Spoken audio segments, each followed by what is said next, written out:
16,100 रानी पटरानी रानियां वे वज्रनाभ जी के साथ ब्रज में ही आ गई। राजर्षि परीक्षित राज्य को व्यवस्थित करने के लिए पधारे। परीक्षित चाचा हैं और वज्रनाभ जी उनके भतीजे लगते हैं संबंध में। पर ब्रज में आकर देखा तो पूरा ब्रज सूना था, ब्रज में कोई प्रजा नहीं थी। अरे प्रजा की क्या चले, कोई पशु पक्षी कीट पतंग भी नहीं दिखाई पड़ा। घनघोर जंगल, बस कुछ नहीं, कोई प्राणी नहीं, निर्जीव। बड़ा आश्चर्य।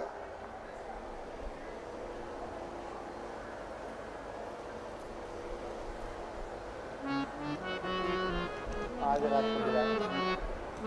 आप सोच रहे होंगे कि व्रज निर्जन निर्जीव कैसे हो गया। समस्त ब्रजवासी एक आशा में ही जीवित थे कि श्री कृष्ण कह के गए हैं कि हम आएंगे तो वे जरूर आएंगे।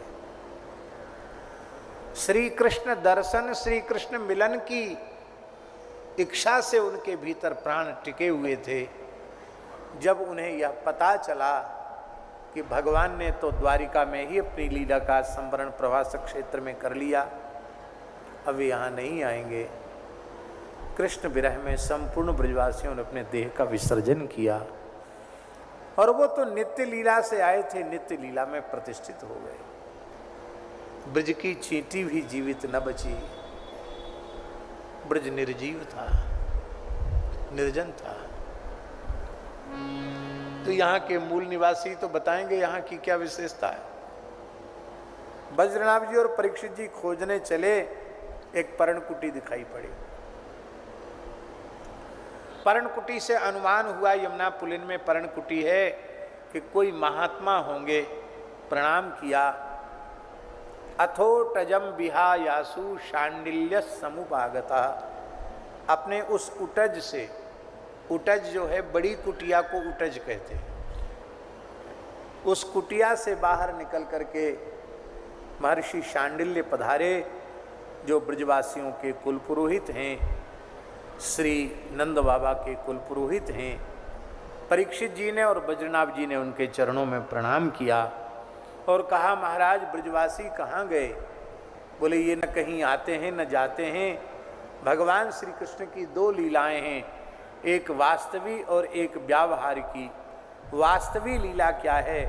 बोले, वास्तवी लीला है नित्य विहार, और व्यवहार की लीला वह है जो एक निश्चित समय में उत्पन्न होती है और समय की अवधि पूर्ण होते ही फिर भगवान अपनी लीला में प्रतिष्ठित हो जाते हैं, अपनी नित्य लीला में प्रवेश कर जाते हैं। जिस प्रकट लीला का वर्णन पुराणों में किया हुआ है वो व्यवहार की लीला है, और जो निरंतर चल रही है वो नित्य लीला है, नित्य विहार है। यह ब्रज भगवान की नित्य विहार भूमि है। यहीं से ठाकुर जी प्रकट लीला में आते हैं और समय पूरा होने पर फिर लीला में विराजमान हो जाते हैं। वज्रनाभ जी ने कहा, हम लोगों को नित्य लीला में प्रवेश कैसे मिले? बोले, ब्रज की सेवा करो तो ब्रज लीला में प्रवेश मिलेगा। क्या करें? वे गौ की सेवा करो, ब्रज के कुंडों की, यमुना जी की, पर्वतों की, लता पताओं की, वृक्षों की, सबकी सेवा करो। कुंजान संसेवतस्तव, इन सब की सेवा करोगे, भावपूर्वक सेवा करोगे तो संसिद्धिस्ते भविष्यति, तुम्हें संसिद्धि हो जाएगी, तुम्हारा भी भगवान की नित्य लीला में प्रवेश हो जाएगा। इसका मतलब ब्रजभाव की प्राप्ति का साधन है ब्रजवासियों की सेवा, ब्रज की सेवा। ब्रज की सर्वोपरि सेवा गायों की सेवा है, क्योंकि गायन सो ब्रज छायो वैकुंठहु विसरायो। गायों के कारण ही तो ब्रज को ब्रज कहते हैं। गायों के कारण ही तो भगवान ने वैकुंठ से ब्रज की धरा पर अवतार लिया। गायन सो ब्रज छायो वैकुंठहु विसरायो। वैकुंठ भुला करके भगवान ब्रज में आए हैं। गाय की सेवा, यमुना जी की सेवा, पर्वतों का रक्षण, कुंजों का रक्षण, कुंडों का रक्षण, भगवान की विलुप्त लीला स्थलों का उद्धार, और यह सब काम श्री बज्रनाभ जी ने सांडिल्य महर्षि के निर्देश में किया और इतने नगर फिर से बसाए। गोवर्धने दीर्घपुरे मथुरायाम महावने नंदिग्रामे बृहत सानव कार्या राज्यस्थितस्त्वया। गोवर्धन पर्वत तो पुराना है, पर गोवर्धन गांव नगर वो बज्रनाभ जी का बसाया हुआ है। दीर्घपुर जिसको डीग कहते हैं, जहां अपनी गौशाला है, अब तो डीग जिला भी हो गया है।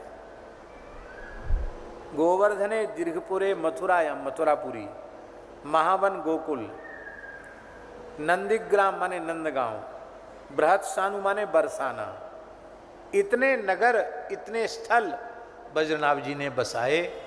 भगवान की जहाँ जहाँ जो लीलाएं हुई थी उन लीलाओं को पुनः प्रतिष्ठित किया और सुखपूर्वक ब्रज में निवास करने लगे।